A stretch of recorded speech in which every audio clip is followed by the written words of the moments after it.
Hi friends, இது ஒரு market கிட்டு. ஒரு 230 ஏசி வோல்ட்டு கொடுக்குறோம். அதுக்கடுத்து கண்டென்சரு, பீஸு, ஒரு ஏசி, அதுக்கப்புறம் பீஸ் சேர்ந்து ஒரு ஏசி கண்டென்சரு. இது பார்த்திங்கன்னா 275 வோல்ட்டு தாங்கக்கூடியது, 0.1 EF.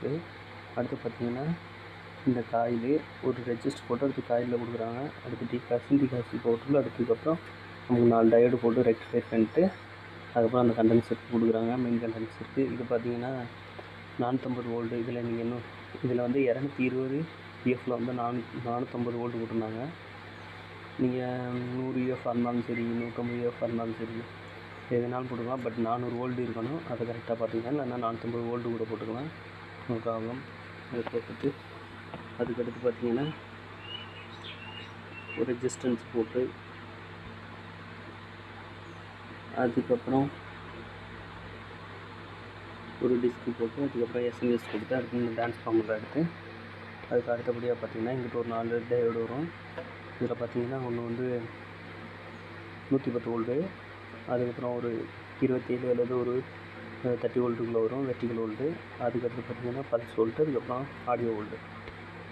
இந்த ஆடியோ எடுத்து கொண்டாந்து இங்கே கொடுத்துருவாங்க.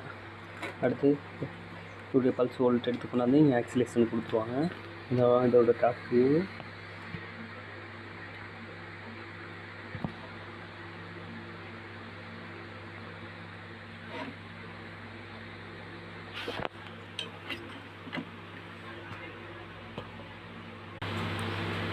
எல்ஓடி பார்த்தா 1010. அடுத்து பார்த்திங்கன்னா ஐசி, தொசிப்பா ஐசி.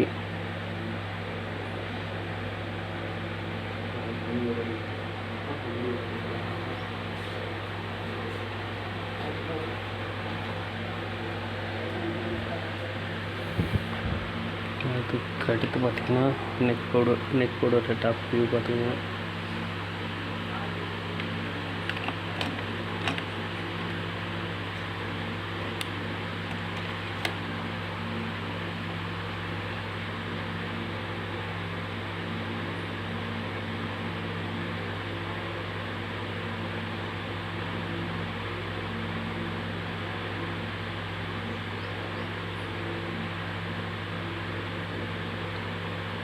இருபத்தி 482 டிரான்சிஸ்டர் போட்டிருக்காங்க மேக்ஸிமம்.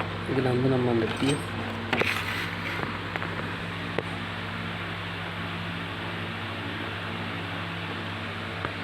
இந்த டிஸ்க்